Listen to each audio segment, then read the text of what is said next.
Hello friends, welcome back to the many video guys and my YouTube channel guys. Today when we are going to talk about guys, how can we disable guys Samsung phone adaptive brightness mode setting. Friends, your brightness decrease and increase automatic in your Samsung phone. So friends, how can you disable this setting guys? Today friends, I will show you, I will tell you in this video guys. So first of all guys, you will have to turn on guys your phone setting to disable guys your Samsung phone adaptive brightness mode. So guys, after on phone setting guys, you can see this type of setting.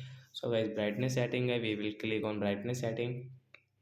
Then guys, scroll it and you can see guys your Samsung phone adaptive brightness mode setting. Right side this icon guys, you will have to tap here to disable it. After disable guys, your Samsung phone brightness will not decrease and increase automatic.